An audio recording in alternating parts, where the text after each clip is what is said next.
Welcome. You're just in time. I'm about to introduce our next storyteller, so please welcome to the stage Annie Wong. Woohoo!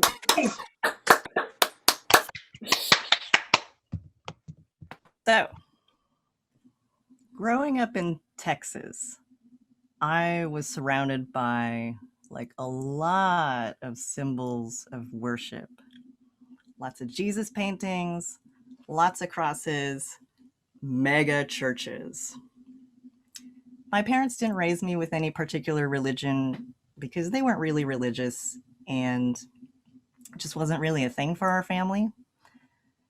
But seeing all of these symbols made me feel like everyone else was like part of this club that I wasn't invited to, where all of the members kept on referring to him with a capital H and that he would save you. And I was like, okay, but like, who is he? I've never met him. The closest I've ever gotten to this feeling of connection to a higher power is through art. So, for example, when I was 16 years old, I was in love with Elliott Smith. Elliott Smith was a singer-songwriter who grew up in Texas like me, and he wrote these songs that just dripped with loneliness and a quiet anger that when I would listen to his music, it would seep in through my ears and move through my body like an emotional filtration system. And I drew a really girly portrait of him playing guitar, surrounded by stars with his lyrics in the sky. And instead of like paintings of Jesus, I had this portrait of Elliot hanging up on my bedroom wall. And I derived great comfort looking up at it. So I was brimming with excitement when I finally got the chance to meet him after a show at Waterloo Records in Austin. I brought the drawing for him to sign, and I also made a copy to give him as an offering. He signed the original drawing to Annie, Hart Elliott. And I was like, that's my name, next to a heart, next to his name. And I handed him the duplicate, and he asked me how I would like it signed. And what I wanted to say was, oh no, this is for you, heavenly being. Thank you for making this beautiful art that helped me move through my own pain. I know I'm only 16 and you're 29, but we both grew up as misfits in Texas, so let's run away and be sad together. But all that my teenage brain could muster up was, this is for you. And he took it and looked at it kind of confused, and he said, oh, okay, thanks. And continued signing autographs. So I saw Elliot again a few years later at Bottom of the Hill in San Francisco. But on that night, this heavenly being looked broken. It is not a secret that Elliot struggled with mental health and addiction because he's a human being just like the rest of us. But seeing him that way really changed the way I felt about hero worship. That is until many, many years later when I had the opportunity to meet another creative hero of mine, Paul Rubens, aka Pee Wee freaking Herman. Paul's work gave me permission to be playful, zany, and fun, and a little bit obnoxious. And I just really wanted Paul to see that the aesthetics and philosophy of Pee Wee's Playhouse is embedded in the DNA of some of the cartoons that I make today.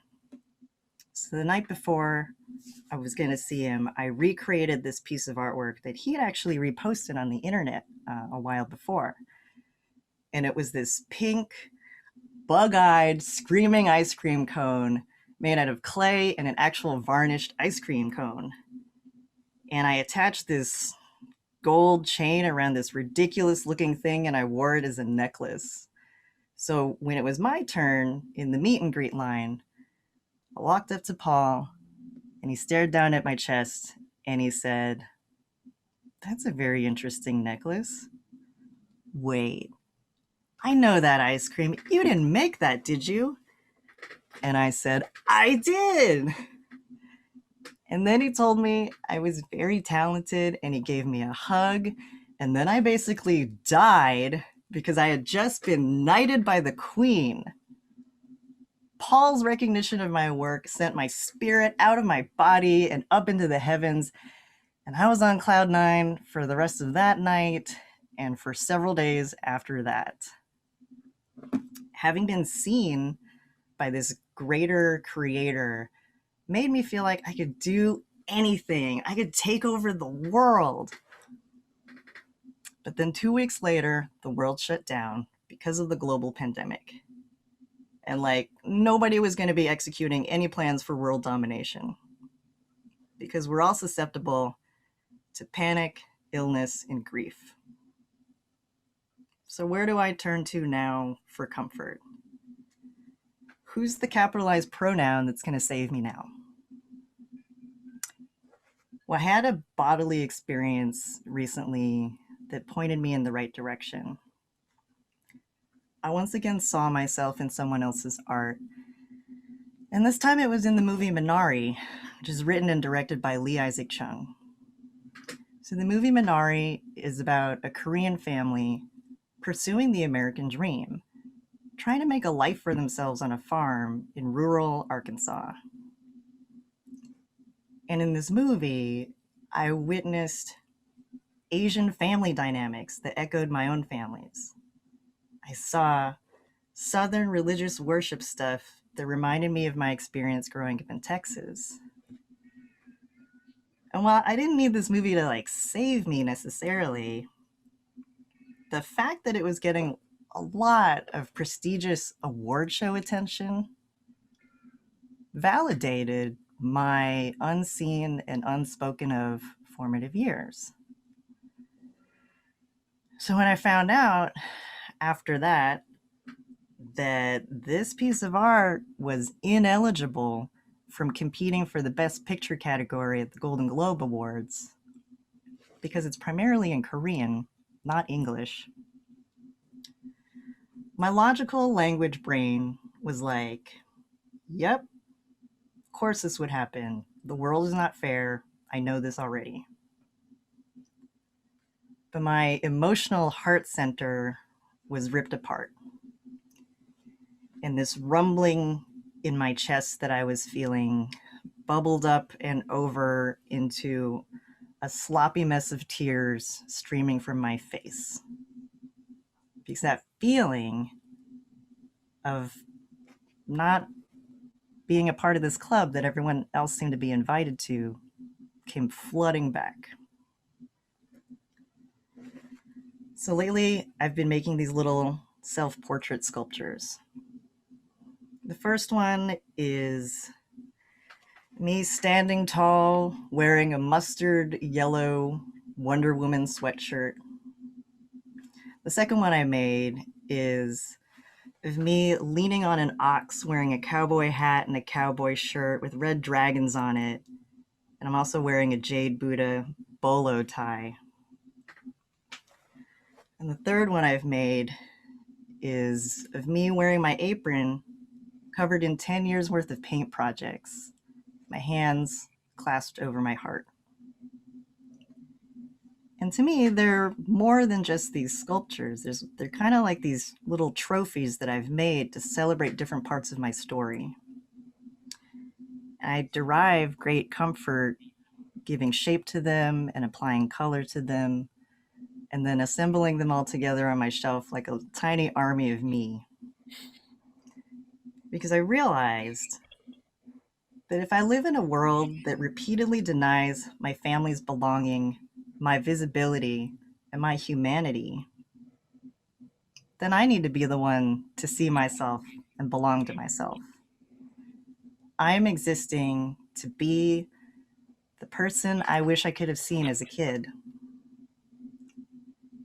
And while I think it's totally okay to look for spiritual inspiration in a greater creator or in someone larger than life, I think it's also okay to recognize that we're all creators too, and that maybe it's possible to find inspiration in our own little stories, in our own little lives. And while maybe I won't go so far as to call it self-worship, I am okay with calling it self-love. Thank you. Annie Wong, everyone.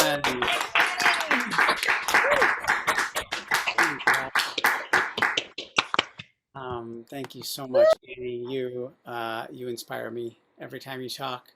Thank you for sharing your story and your gifts with all of us. It was wonderful.